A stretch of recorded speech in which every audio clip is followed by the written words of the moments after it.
제목을 붙여봤습니다. 아그리빠 왕에게 전도라고 그랬는데요. 2000년 전에, 여러분 2000년 전에 임금님에게 웬만한 사람 같으면 뭐 말도 붙이지도 못하고 얼굴도 제대로 들지 못할 때입니다. 임금님이 이렇게 서 있으면 그냥 엎드려야지 되지 얼굴 빤하게 쳐다볼 수도 없고 또 말도 제대로 붙이지 못합니다. 이런 시대에 바울 사도가 아그리빠 왕에게 전도했다는 것은 매우 큰 의미가 있습니다. 단지 바울 사도가 이 아그리빠 왕에게 전도한 것이 아무도 할 수 없는 일을 해서 그건 큰 일을 했다, 뭐 이것도 큰 의미가 있습니다만 더 큰 의미가 여기 있는데요. 이 전도는 하나님께서 바울 사도를 처음 부르실 때 그 바울 사도에게 사명을 주시는데 바로 그 예언된 사명을 이루는 일이기 때문에 왕에게 전도했다는 의미보다도 더 큰 의미가 있습니다. 바울 사도는 사실은 예수 믿기 전에는 유대교에 심취했던 사람입니다. 그래서 심지어는 예수 믿는 사람을 감옥에 가두었던 그런 일에 열정을 쏟았던 사람입니다.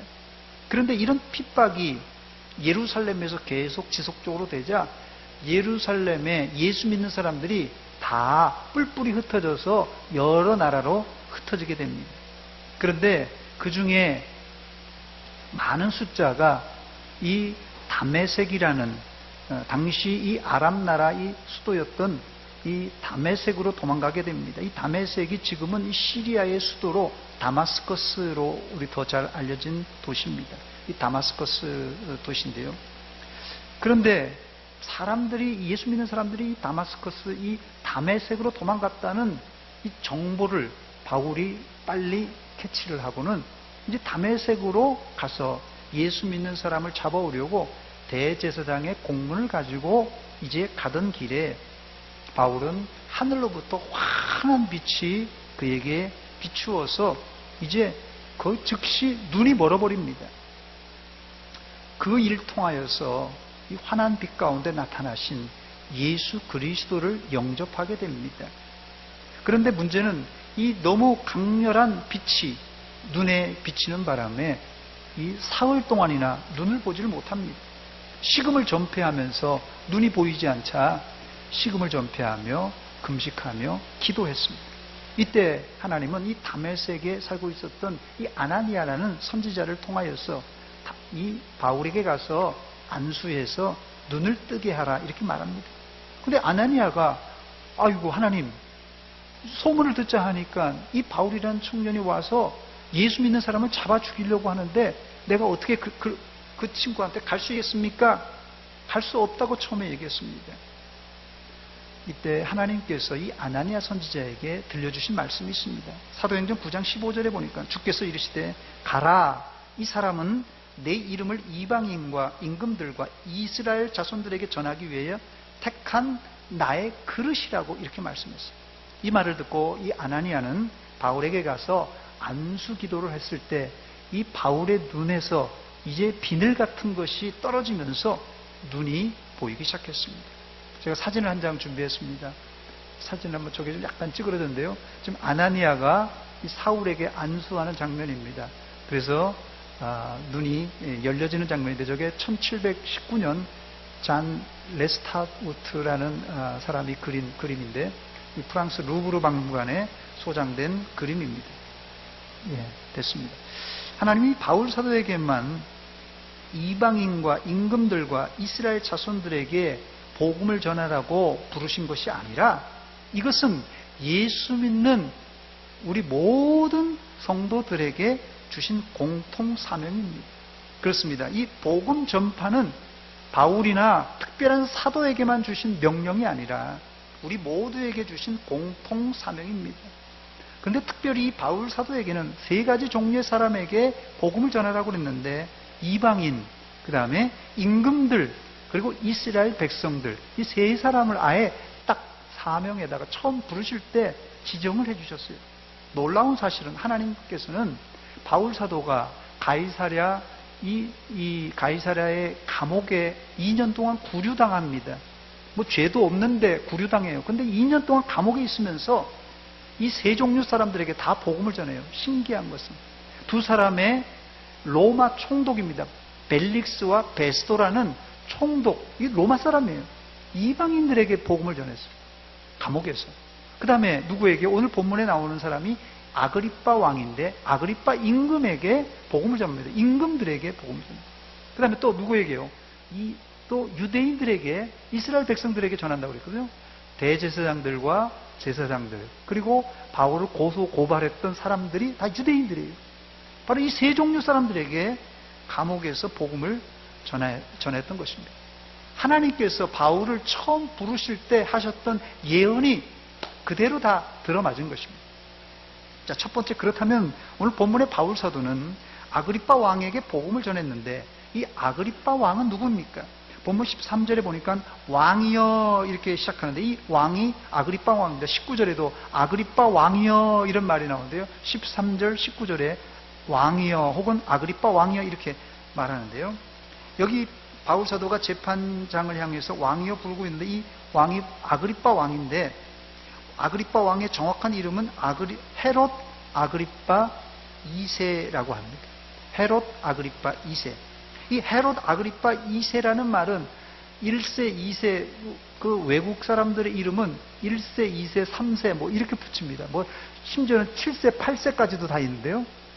이거는 아버지의 이름을 그대로 쓰는 거예요. 할아버지 이름을 그대로 써서 아버지 이름을 그대로 써서 아버지가 예를 들어서 헤롯이라고 그러면요. 그 아들도 헤롯이라는 이름을 쓰고 2세라고 붙이고 그 손주는 헤롯 3세가 되고 4세가 되고 5세가 되고 6세가 이렇게 이름을 붙입니다. 그래서 이름이 항상 같아요. 뒤에 1세, 2세, 3세만 구분이 있는 것입니다. 그래서 이 아그리빠 2세란 말은 아버지 이름이 헤롯 아그리빠라는 뜻이에요. 그러니까 헤롯 아그리빠 1세가 있다는 뜻입니다. 이 헤롯 아그리빠 1세는 예수님 당시 유대를 통치했고 이스라엘 성전을 건축했던 헤롯 대제의 손자입니다. 그러니까 예수님이 출생하셨을 때 있었던 헤롯 왕이 이 헤롯 이 아그리빠 1세가 할아버지예요, 할아버지. 그러면 아그리빠 2세는 누가 됩니까? 증손자가 되는 것입니다. 이해가 되셨어요? 아그리빠 1세가 예수님 당시 헤롯 왕의 할아버지라면 아그리빠 2세는 증손자가 되는 것입니다. 자, 헤롯 아그리빠 1세는 당시 할아버지 헤롯 대제의 후광을 입고서 로마로 유학을 갑니다. 당시에 이스라엘에서 로마가 선진국이라서 그때도 유학을 갔어요. 이 유학을 가서 자동 그 아들은 어떻게 되겠어요? 아버지가 로마에 갔으니까 자동 이 아그리빠 2세는 로마에서 유년기를 보내게 됩니다. 그 후에 이 아버지 아그리빠 1세가 유대 지역의 분봉왕으로 이제 부임하게 됩니다. 그래서 유대로 오게 되자 아그리빠 2세는 당연히 아버지를 따라서 유대에 오게 된 것입니다. 그런데 문제는 이 아그리빠 1세가 일찍 죽습니다. 그래서 아그리빠 2세가 17세에 아버지가 죽습니다. 그 이후 아그리빠 2세는 주 50년경에 팔레스타인 북부의 칼키스라는 지금의 레바논 지역인데요. 이 칼키스 지역의 분봉왕으로 임명하게 됩니다. 그러니까 아버지가 죽고 한참 있다가죠. 주 50년경이니까요. 그 이후에 이 아그리빠 2세는 이 로마 황제였던 글라우디우스 황제와 그 뒤를 이었던 유명한 네로 황제, 이 글라우디우스 황제와 이 네로 황제가 즉위한 후에 정치를 잘해서, 여기서 정치를 잘했다는 말은 이 헤롯가의 사람들이 정치를 잘했는데 이 헤롯가 사람들이 정치를 잘했다는 것은 아부를 잘했다는 것입니다. 그 헤롯 대제부터 시작해서 그 아버지 또 아그리빠 1세, 아그리빠 2세까지 아부를 잘했어요. 그래서 늘 여기 유대 지역을 통치하면서도 늘 황제에게 상납품을 늘 갖다 드리고 뭐 하여튼 정치를 잘했습니다. 그 결과 이 갈릴리 바다를 포함한 상당히 넓은 영토를 그 후에는 이 아그리빠 2세가 얻을 수 있었습니다. 그런데 느닷없이 오늘 본문에서 이 헤롯 아그리빠 2세가 자기 통치 구역이 아닌 지금 가이사랴는 완전히 지역이 다릅니다. 가이사랴에 와서 왜 재판 자리에 앉게 된 것입니까? 자, 지금 헤롯 아그리파 2세는 갈릴리 지역을 중심으로 한 이 유대 북부에서 지금 통치하고 있고, 이 가이사라는 이 지중해 연안의 바닷가에 속한 지역입니다. 이 총독이 다스리는 지역이에요. 그러니까 벌써 자기 구역이 아니에요. 근데 어떻게 이 헤롯 아그리파 2세가 가이사랴에 있는 이 법정에 와서 재판장 자리에 앉을 수 있냐는 것이에요. 그 이유를 보려면 앞장 사도행전 25장 13절을 보아야 되는데요. 수일 후에 아그리파 왕과 버니게가 베스도에게 문안하러 가이사랴에 와서, 자, 아그리파 왕이 왜 가이사랴에 왔다고요? 베스도에게 문안 인사하러 왔다고 기록하고 있습니다. 그래서 이 총독이 원래 벨릭스 총독이었는데, 바울 사도가 처음 2년 전에 이 구류당할 때는 벨릭스 총독이었는데, 이 벨릭스 총독이 악명이 높은 총독입니다. 그래서 유대인들을 학살하고 많이 죽였어요. 이제 그게 제보가 돼서 로마 황제한테 이 제보가 되니까는, 이 말하자면 벨릭스가 로마 본국으로 소환당합니다. 그리고는 새로운 총독 이 베스도가, 오늘 여기 본문에 나오는 베스도가 부임하게 되는데, 베스도가 부임한 지 며칠 안 돼서 헤롯 아그리파 2세가 바로 벨릭스 총독의 부임 인사를 차 여기 가이사랴에 오게 된 것이에요. 자, 그래서 가이사랴에 왔더니 마침 바울이 재판을 받고 있는 거예요. 이 베스도가 처음 부임하자마자 복잡한 재판이에요. 그러니까 자기는 뒤로 쏙 빠지고 이 아그리파 왕에게 재판장 자리를 딱 주면서 한번 재판을 잘해서 이놈을 어떻게 죽이든지 살리든지 한번 해보라고 재판장 자리를 내줍니다. 자, 그래서 제가 준비를 하나 했습니다. 사진 한 장 보여주시기 바랍니다. 자, 저게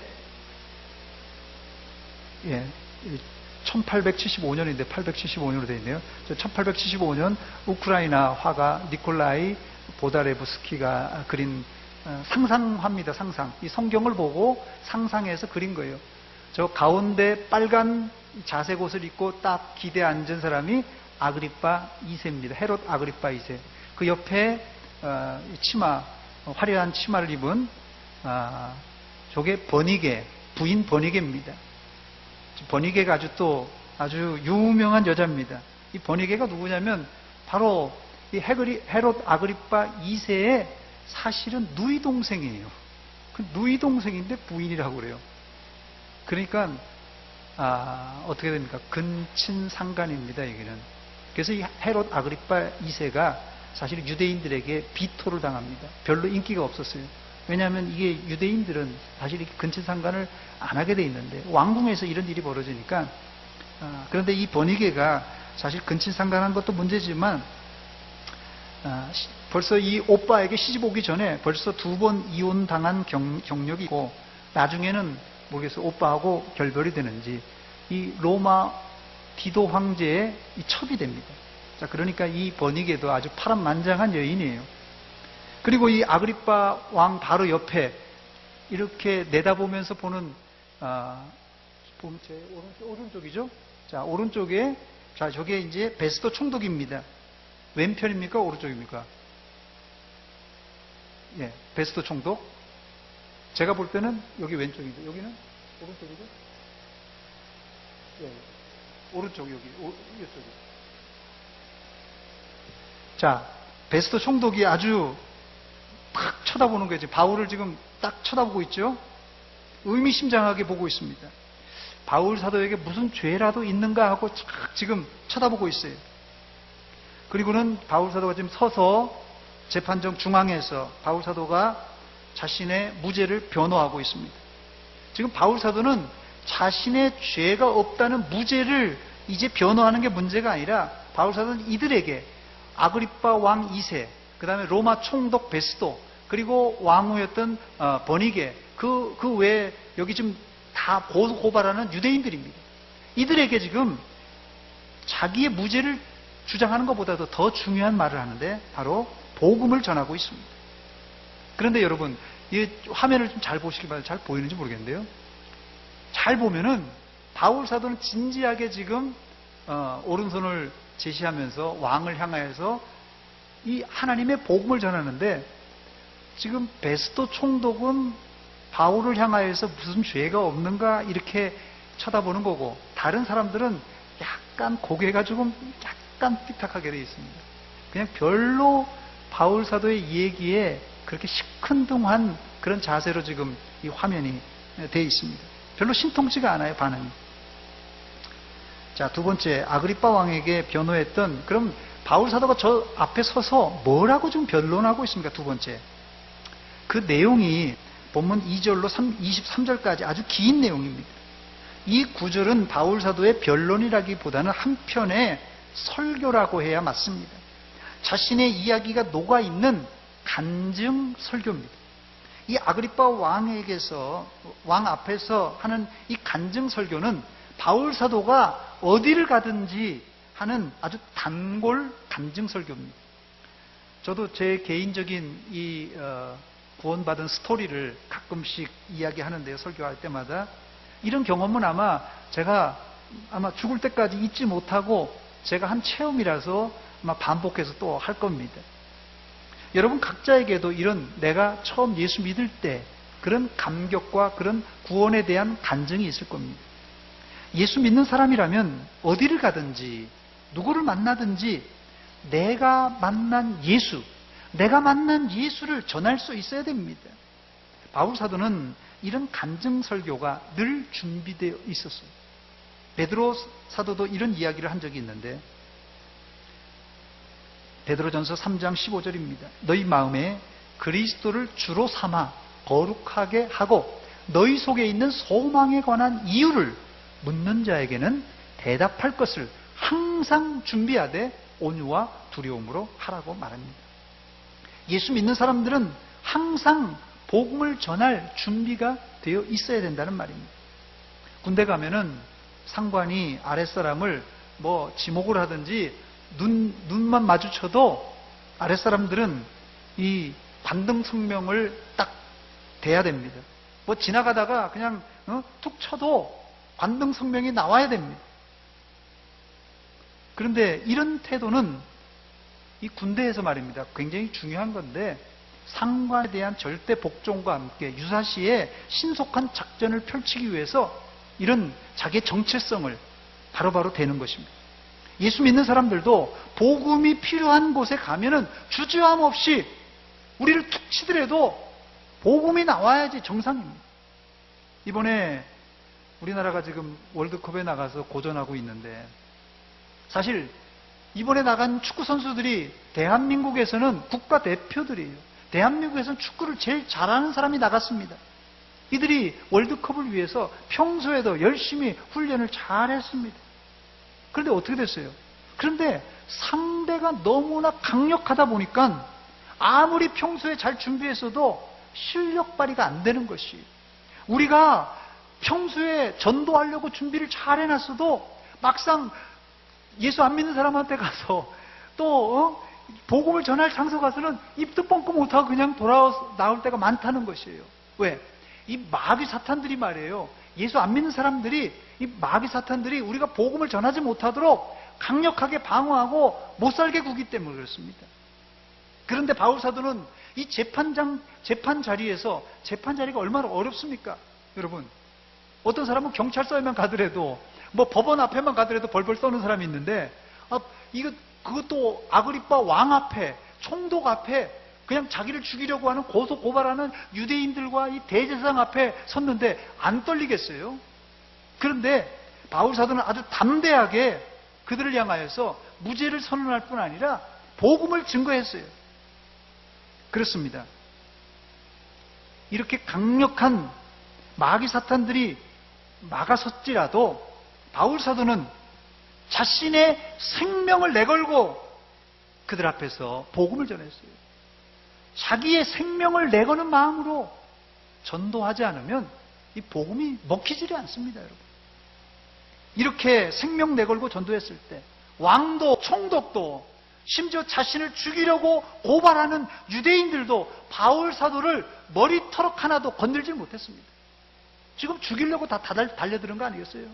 그런데 바울 사도가 복음을 증거했을 때 그들이 반박도 못했습니다. 그래서 본문의 이 바울 사도는 자신의 18번 간증 설교를 아주 대범하게 증거했습니다. 그런데 이 간증 설교의 핵심이 뭡니까? 본문 13절로 15절에 나와 있는 것인데요. 왕이여 정오가 되어 길에서 보니 하늘로부터 해보다 더 밝은 빛이 나와 내 동행들을 둘러 비추는지라. 우리가 다 땅에 엎드려짐에 내가 소리를 들으니 히브리 말로 이르되 사울아 사울아 내가 어찌하여 나를 박해하느냐. 가시체를 뒷발질하기가 내게 고생이니라. 내가 대답하되 주님 누구시니까? 주께서 이르시되 나는 내가 박해하는 예수라 그랬어요. 한번 사진 한번 보여주시기 바랍니다. 사진 한번 보여주세요. 예, 저게 지금 바울 사도가 처음 예수 믿을 때 지금 뭐 위에 하늘에서 빛이 비치면서 지금 말 타고 가다가 쓰러진 장면입니다. 자, 이 지금 저때 들었던 소리가 뭡니까? 복음은 여러분 이 땅에서 예수 잘 믿으면 잘 먹고 잘 살고, 그 아그리빠 왕이 앞에 앉아 있으니까 아그리빠 왕이요 예수 믿으면 나라도 잘 되고 나라도 잘 다스리고 또 베스도 총독이요 출세도 잘 됩니다. 이런 게 아니라 지금 바울 사도가 지금 간증하는 설교가 뭡니까? 주된 내용은 자기가 하늘로부터 강력한 빛이 비춰지고 하늘로부터 음성이 들렸다는 하나님의 그 음성을 얘기하고 예수님을 만났다는 그런 얘기를 하는 것이. 그러면서 17절로 18절 얘기 이렇게 합니다. 이스라엘과 이방인들에게서 내가 너를 구원하여 그들에게 보내어 그 눈을 뜨게 하여 어두움에서 빛으로 사탄의 권세에서 하나님께로 돌아오게 하고 죄사함과 나를 믿어 거룩하게 된 무리 가운데에서 기업을 얻게 하리라 하더이다 그랬어요.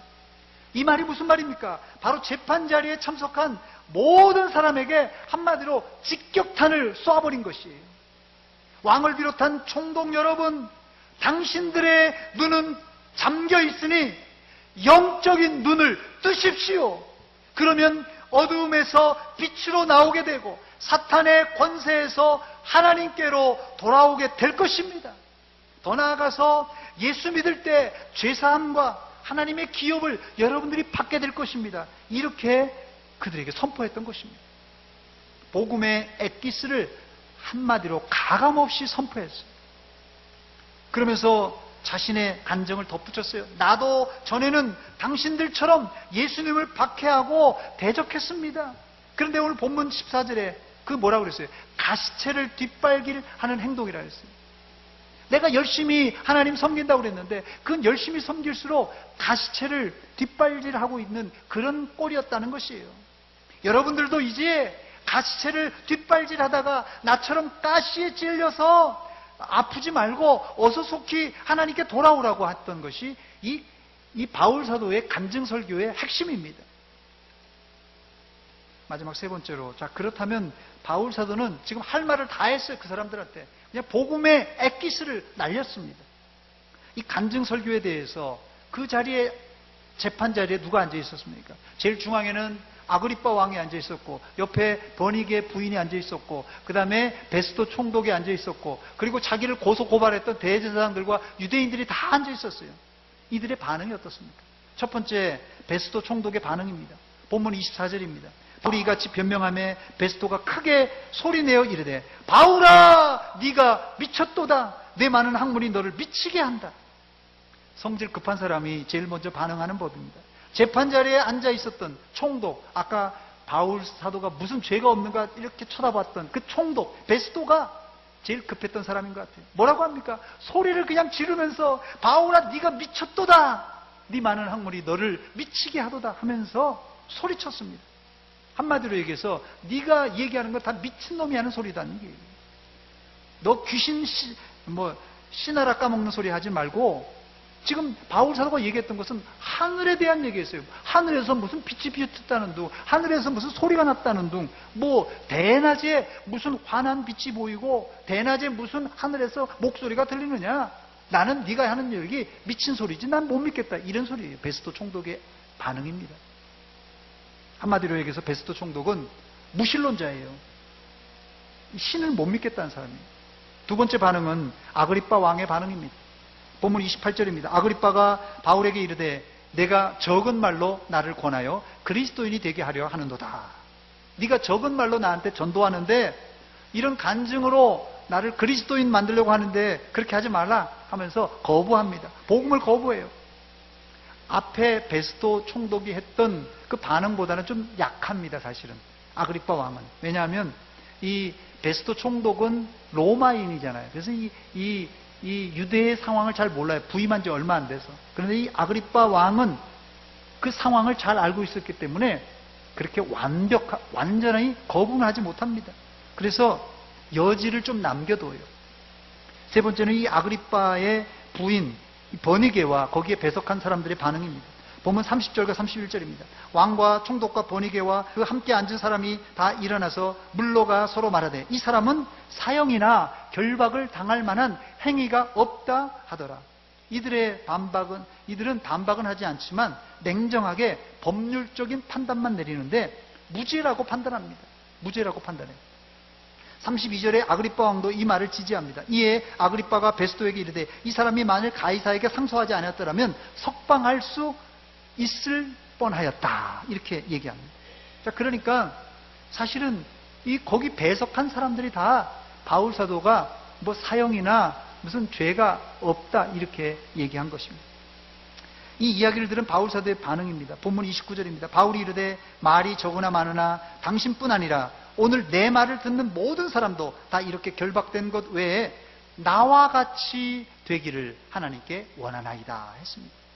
재판 자리에 참석한 모든 사람이 나와 같이 예수 믿고 구원받기를 원한다는 이런 말로 자신의 간증을 마무리합니다. 바울 사도는 왕과 총독 앞에서도 두려워하지 않고 당당하게 자신의 무죄를 변호할 뿐 아니라 동시에 복음을 증거했습니다.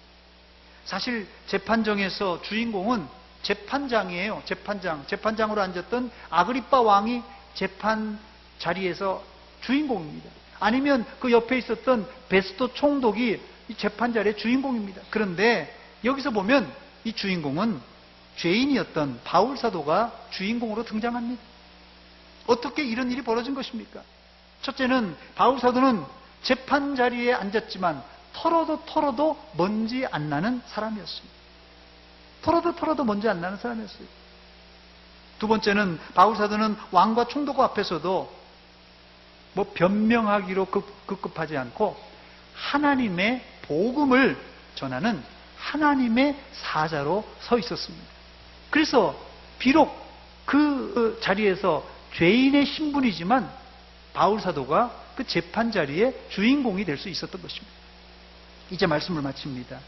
오늘 본문에서 바울 사도는 재판 자리에서도 아그리빠 왕과 총독에게 복음을 전할 수 있었는데 이 일은 바울이 처음 하나님께 부름받을 때 그 사명으로 불렀던 바로 그 일을 완성하는 그런 일입니다. 더 나아가 바울을 고소 고발했던 유대인들은 그 법정 자리에 있었지만 한마디도 변론하지 못하고 한마디로 찍소리도 못했어요. 완패하고 말았습니다. 이것은 바울 개인의 승리라기보다는 기독교의 승리요 예수 그리스도의 승리입니다.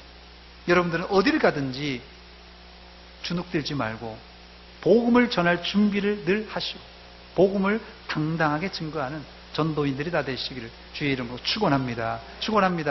같이 기도하겠습니다. 하나님 아버지 은혜와 사랑 감사드립니다.